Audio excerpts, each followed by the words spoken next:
Entonces recuerdo que dentro de las variables tangibles teníamos las de control de calidad y las segundas están relacionadas con las variables de control de proceso.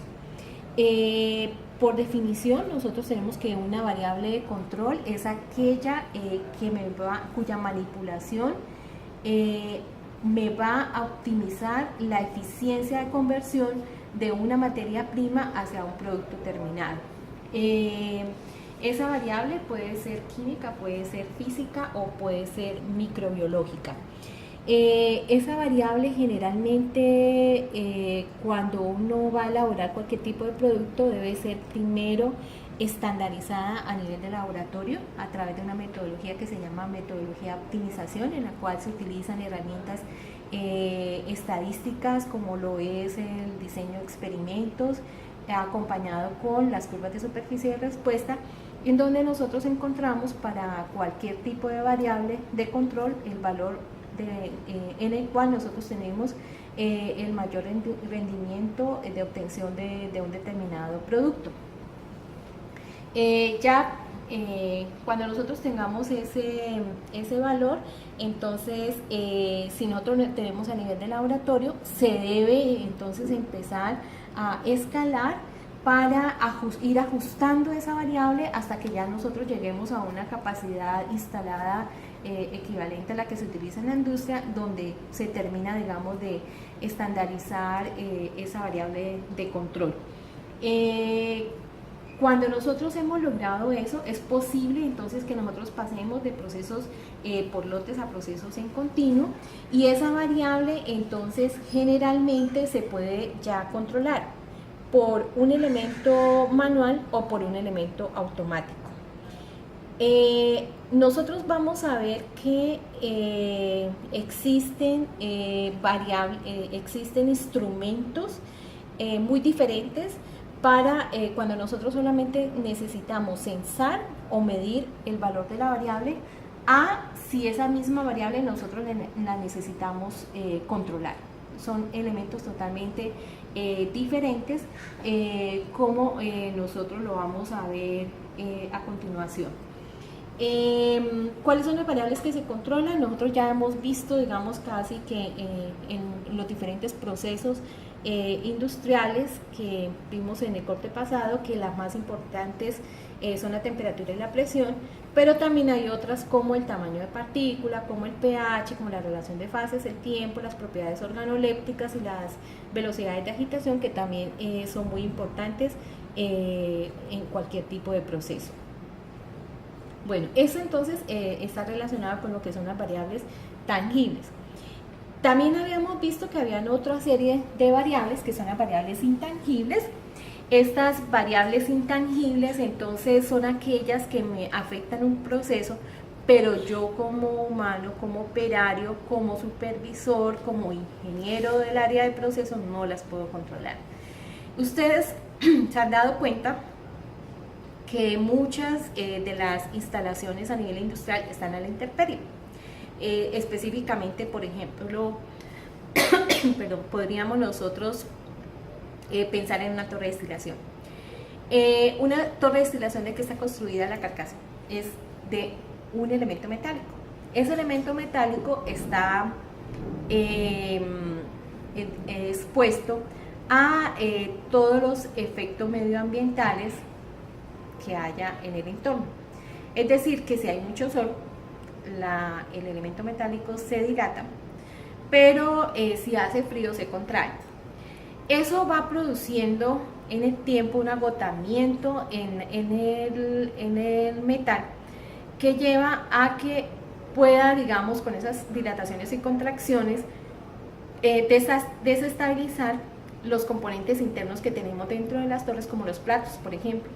Entonces, si un plato dentro de la torre se desnivela, inmediatamente cambia el flujo de líquido que circula sobre el plato, y puede llevar entonces a que el contacto en forma transversal con el vapor que va a transferirle calor no sea muy eficiente, y de esa manera entonces la transferencia de calor y de masa disminuyan, y la concentración que vaya a obtener del vapor en la fracción más volátil pueda ser menor a la esperada. Entonces eso puede ser por esos problemas de desestabilización de los platos. También esa desestabilización de los platos puede llevar a que aquí se acumule bastante líquido y el flujo de vapor que nosotros tengamos en esta sección no sea lo suficientemente fuerte como para vencer la fuerza hidrostática del líquido sobre el plato, y entonces el líquido empiece a caer por las perforaciones de los platos. Eso lleva entonces a que el plato que está inmediatamente inferior empieza a acumularse el líquido. Eso se llama, pues en el argot de ingeniería, o llevaría, digamos, a una inundación del plato, y con eso entonces inmediatamente el proceso se detendría. Entonces vemos como un efecto ambiental que es constante en el tiempo, lleva a que realmente se produzca unos cambios en la eficiencia del proceso, pero por un factor que no es, que no puede estar bajo el control humano, ¿sí? Sobre todo porque pues, no se pueden tener coberturas para unas torres que pueden tener 30 a 40 metros de altura.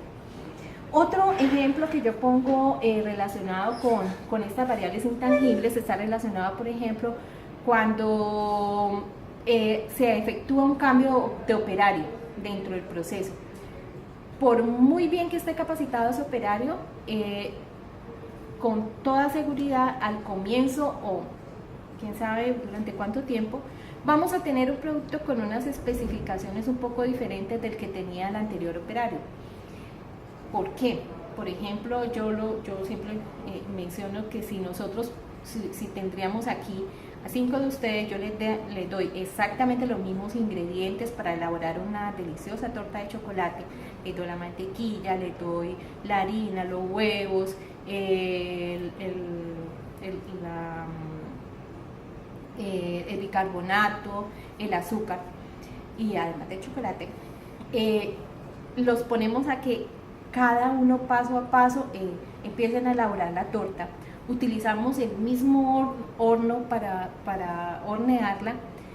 Al final vamos a tener 5 tortas con unas características diferentes. A uno será más esponjoso que a otro, en el uno se le sentirá más el contenido de huevo, el otro parecerá que tenga más azúcar, etc. Entonces, ¿qué factores ahí influyen?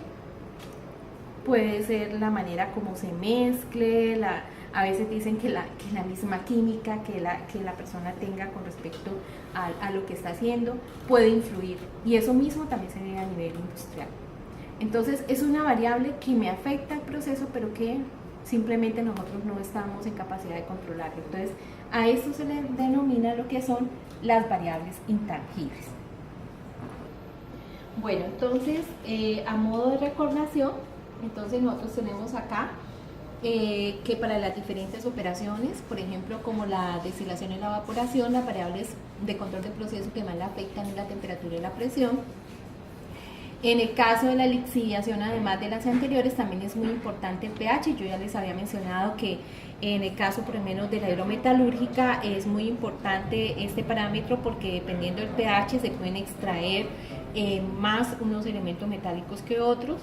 Desde el punto de vista de la concentración del soluto en la fase en el extractante, es muy importante tener en cuenta lo que es la relación de fases. Para que el tiempo se optimice, es muy importante también controlar el tamaño de partícula, y si el proceso no se realiza por percolación, sino que se realiza por agitación, entonces es muy importante tener en cuenta su velocidad. En el caso de la extracción líquido-líquido, tenemos que son importantes la temperatura, la relación de fases, el tipo de extractante, que ustedes saben que tiene que ser altamente selectivo. Como estos procesos necesariamente se tienen que hacer por agitación, entonces es muy importante este parámetro de velocidad, y el tiempo, que es mucho más corto en relación con el tiempo de lixiviación, que son, aquí en los tiempos de lixiviación ya habíamos hablado de que la lixiviación puede tardar años, como puede tardar algunas horas, pero en el caso de la extracción líquido sí los tiempos son menores a 1 minuto. En el caso de la liofilización, habíamos hablado que son variables muy importantes a controlar, la temperatura y la presión, pero son mucho más las variables velocidad de congelación y velocidad de sublimación. Recuerden que la sublimación se hace en dos periodos diferentes, uno hasta 0 grados centígrados y otro desde 0 hasta ya la temperatura máxima que puede llegar hasta los 30-40 grados centígrados. Y aquí cuando nosotros hablamos de velocidad de congelación o velocidad de sublimación, estamos hablando de cuánto tiempo nosotros estamos tardando en disminuir o en aumentar la temperatura. En el caso de la velocidad de congelación es en la disminución de la temperatura, es decir, si esa velocidad, por ejemplo, vamos a ir cambiando 5 grados cada minuto o 10 grados cada minuto, lo mismo en relación con la velocidad de sublimación, pero ya aumentándola. Aquí tenemos otras operaciones como la cristalización, la crioconcentración, secado y humidificación, en donde pues aquí tenemos a manera de recordatorio cuáles son las variables que más influyen, lo mismo que las operaciones de separación por membranas, la absorción, desorción y absorción. Bueno, ahora entonces sí es importante que nosotros entonces nos cuestionemos de cuál es el instrumento que nosotros utilizamos para medir o para poder controlar cada una de estas variables de proceso. Como lo vamos a ver, un tipo de instrumento se utiliza para medir y otro para controlar. En algunos casos podemos tener instrumentos con doble función, es decir, que los podemos utilizar para una cosa o para la otra. Pero en otros, como en algunos instrumentos, como lo vamos a ver ahora, si son específicos de solo medición o de solo control. Bueno, vamos a empezar entonces por el caso de la temperatura. En el caso de la temperatura, entonces nosotros lo que medimos es la cantidad de energía en forma de calor que nosotros estamos teniendo como consecuencia del movimiento de los átomos o las moléculas dentro de una determinada sustancia. Esa cantidad de energía se mide en varias escalas dependiendo de la escala en la que nosotros estemos evaluando esta propiedad. Por ejemplo, en el sistema sexagesimal utilizamos los grados centígrados, en el sistema inglés los grados Fahrenheit. Las escalas absolutas para los grados centígrados lo medimos en Kelvin, y para los grados Fahrenheit lo medimos en Rankine. Aquí tenemos entonces los factores de conversión. En el caso de temperatura a grado Fahrenheit utilizamos esta primera ecuación, en donde nosotros vemos que la temperatura en grados centígrados es igual a la temperatura en grado Fahrenheit menos 32, todo dividido en 1.8, y en el caso de los grados Fahrenheit, si nosotros los despejamos de acá, serían iguales a 1.8 por la temperatura en grados centígrados más 32. Si nosotros queremos pasar los grados centígrados a Kelvin, le sumamos 273, y en el caso de los Fahrenheit le sumamos 460 para pasarlos a Kelvin. Bueno, vamos entonces ahora a mirar, en el caso de la temperatura, cuál es el instrumento que utilizamos para hacer la medición, que como lo vemos acá es un termómetro muy diferente del que nosotros utilizamos para realizar el control, que está relacionado con una termoresistencia. En esta termoresistencia es muy importante que tengamos un elemento de medición que está generalmente acá en esta puntica y un elemento de conversión de esos cambios mecánicos que se suceden, por ejemplo en este caso en el metal, que se dilata o se contrae con los cambios de temperatura. Esa acción mecánica entonces se transforma en una señal eléctrica aquí en este dispositivo, y luego ya con base en esa señal eléctrica entonces nosotros vamos a ejercer el sistema de control, como les voy a explicar posteriormente. Hemos hablado de las variables de control de procesos. Dentro de todas las variables que nosotros hemos mencionado, hay una que es muy común a la mayoría de ellos, y es la temperatura. Siempre hemos hablado de que esta influye en procesos como la destilación, como la evaporación, la extracción sólido-líquido de lixiviación, también en ciertas operaciones donde hay mezclado, o también en los procesos de absorción, en los procesos de enfriamiento de agua. Pero nunca hemos hablado de los instrumentos que nosotros utilizamos para medir esa variable de control. El más usado, el que más de pronto ustedes están habituados a utilizarlo, es el termómetro. Entonces, el más común es este termómetro de bulbo. Ustedes ven en la parte inferior que tiene un bulbo, ese bulbo es de mercurio, y cuando nosotros lo introducimos en agua caliente, el mercurio tiene la particularidad de que se dilata. Como consecuencia de esa dilatación, nosotros observamos que él empieza a ascender a través del capilar que tenemos nosotros dentro de la varilla de vidrio, y como esto está con una escala definida, nos va mostrando el aumento de temperatura dentro en el medio que nosotros tengamos. En este caso lo que nosotros tenemos acá es agua caliente, y podemos nosotros observar cómo empieza poco a poco a aumentar la temperatura. Estamos aproximadamente en 60 grados centígrados y sigue subiendo. Este instrumento solamente nos sirve para medir, mas no nos sirve para controlar. Hemos visto como procesos como la destilación nosotros necesitamos que la temperatura no fluctúe como lo vemos acá en este termómetro, sino que se mantenga constante en un determinado valor.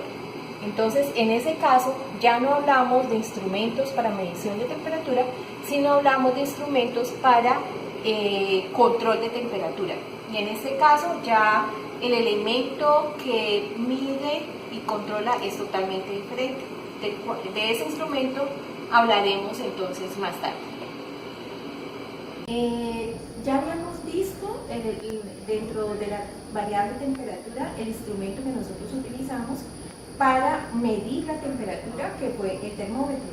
Aquí tenemos un sistema diferente para cuando nosotros esa variable la vamos a controlar. Ya utilizamos un tipo de instrumento totalmente diferente. En este caso yo les voy a mostrar acá la termocupla. Esta termocupla está constituida por un elemento metálico que tiene la capacidad de dilatarse con cambios muy pequeños en temperatura, y aquí tienen esta parte todo un sistema en donde esta dilatación, que es una acción física mecánica, se transforma en una señal eléctrica, la cual viene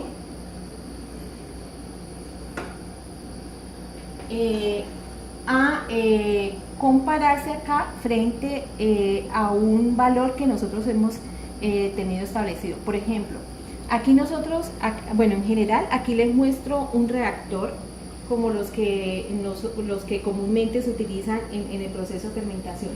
Entonces, aquí tenemos nosotros que realizar una fermentación a una temperatura estándar que es 37 grados centígrados. Aquí, fijémonos que en este instante, aquí está censando una temperatura de 38 grados centígrados.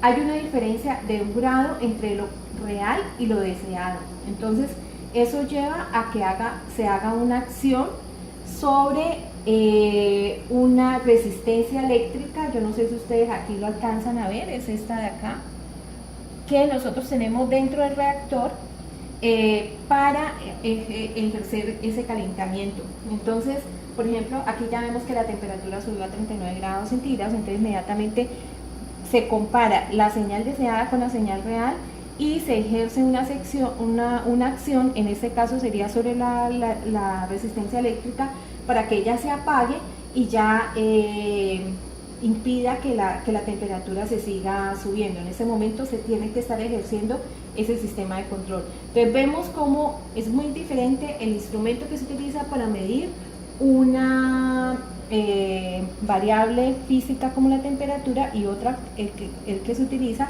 para ejercer el control.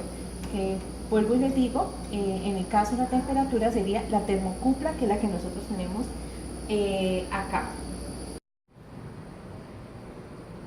En el caso de la temperatura vimos los diferentes instrumentos que podemos utilizar para medir y para controlar.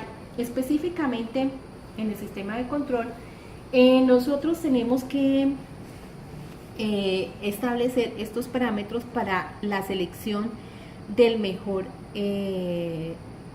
elemento, ¿sí? Porque en el mercado tenemos una variedad de muchísimas cosas. Todo depende de estos dos parámetros, ¿sí? De la precisión y la sensibilidad. Entre más preciso y más sensible nosotros busquemos que sea ese elemento de control, es mucho más, pues como la misma palabra lo dice, preciso la medición de esa variable. Pero esto, ¿en qué nos incide? En los costos, ¿sí? Y más sabiendo que cuando uno hace el diseño e instalación de un proceso a nivel industrial, el solo 30% de estos costos está relacionado con todo el sistema de control que yo involucre dentro del mismo. Entonces, entre más exija precisión y sensibilidad, más costoso voy a tener ese sistema, o sea, se me van a incrementar mucho más por encima de ese valor. La elección dependa de qué tanto esa variable me va a influir en el rendimiento y calidad del producto final. Por ejemplo, si una variación de 0.5 grados en temperatura no me produce por ejemplo, en un proceso de lixiviación, una variación sensible en el rendimiento de extracción de un elemento metálico, pues simplemente compro un instrumento con esa variación. Pero si ese cambio de 0.5 grados me afecta esa eficiencia, entonces sí yo tengo que buscar un elemento mucho más preciso y mucho más sensible. Entonces todo depende de qué tantos cambios en esa variable me van a incidir sobre la eficiencia la eficiencia y la calidad del producto final. En algunos casos también cuando se está mirando cómo es el comportamiento de la variable en función del tiempo y se necesita que la evaluación de esa variable sea en tiempo real, es muy importante entonces la velocidad de captación de la señal. Pero también es importante la escala. Aquí vemos entonces en el caso de la temperatura diferentes instrumentos que nos se han desarrollado dependiendo de la escala en la cual nosotros necesitemos medir esa variable. Entonces aquí tenemos por ejemplo un elemento de control de la temperatura como es el termómetro bimetálico, que puede actuar en un rango de temperaturas entre menos 130 a 540 grados centígrados, pero tenemos otro como el termopar que tiene un rango de acción mucho más amplio, que va desde menos 185 hasta aproximadamente 1620 grados centígrados, y por su amplio espectro es uno de los más utilizados a nivel industrial.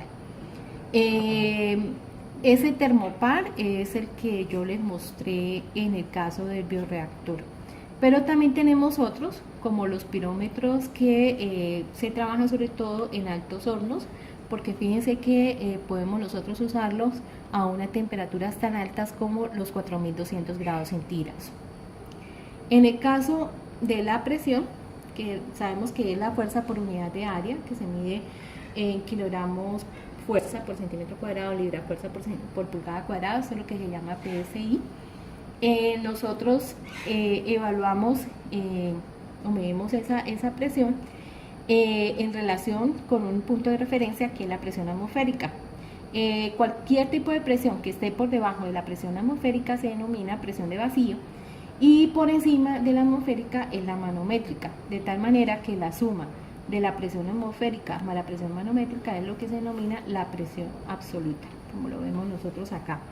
En las presiones nosotros podemos medir la presión ambiental, que se mide por un barómetro, por lo tanto se llama presión barométrica, pero también la presión de cualquier tipo de líquido en una tubería o de gas en una tubería, y lo que se mide en esos casos a nivel industrial es una presión de tipo manométrica. Los instrumentos que utilizamos es, como ya les mencionamos, voy a mencionar, es el manómetro. Aquí tenemos el sistema, como actúa un manómetro, en donde vemos que la presión que se ejerce sobre este émbolo por medio de este sistema, entonces por medio de ese sistema mecánico, el nivel de presión entonces me va a mover un display, una aguja que va a indicar el rango dentro del cual se está ejerciendo este valor de presión. Este es un sensor de tipo fuelle. Bueno, también aquí les voy a mostrar el instrumento que nosotros necesitamos para hacer la medición de la presión.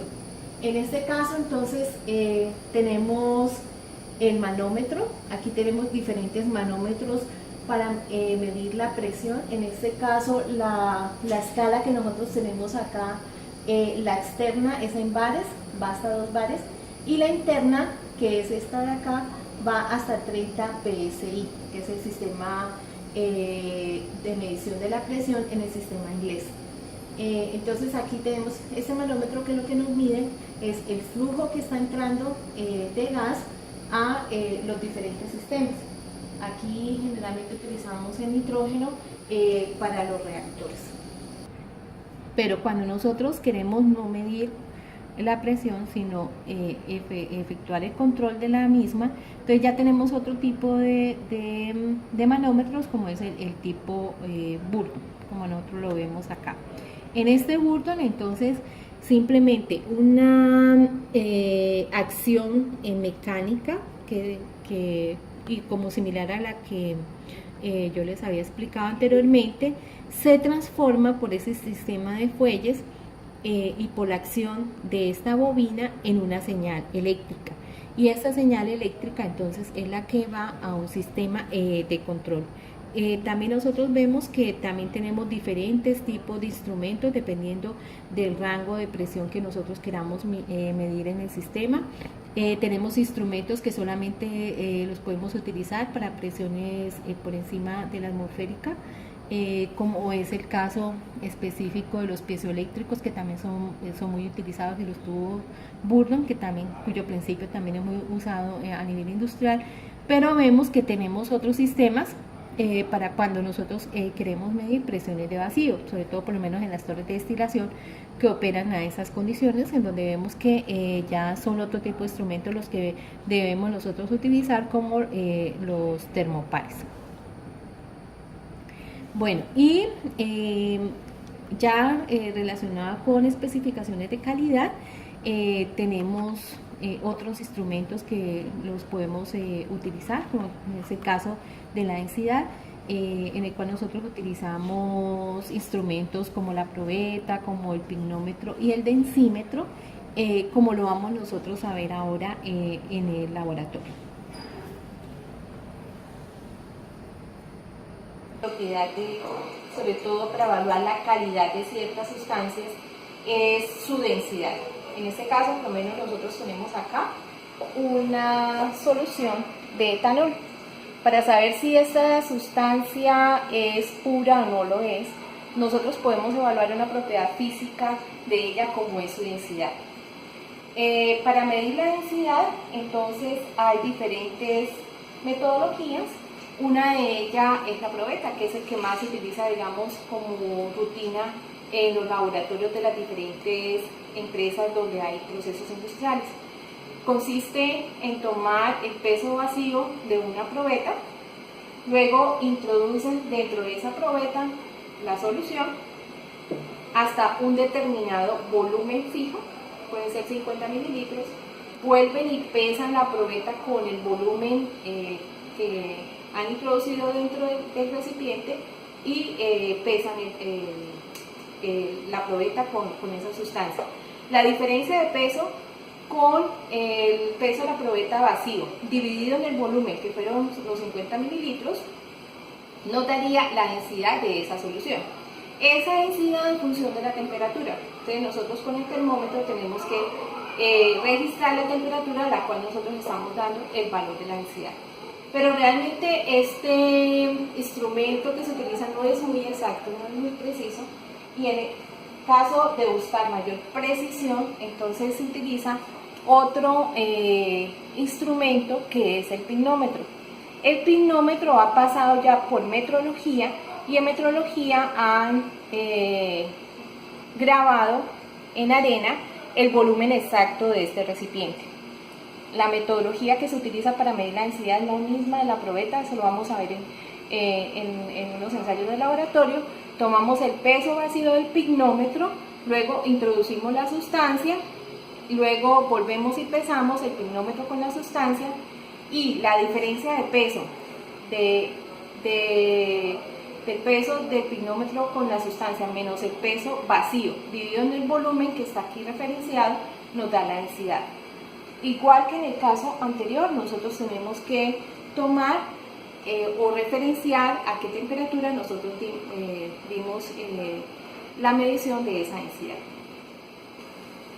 También existen otros instrumentos como los densímetros, también esos densímetros se utilizan mucho en la industria, y cuando nosotros realicemos la práctica de laboratorio conoceremos diferentes densímetros en diferentes escalas para medir las densidades de las soluciones líquidas.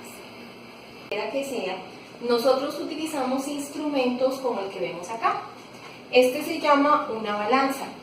En el caso de que la balanza nos mida cantidades menores a 1 gramo, esta balanza recibe el nombre de balanza analítica.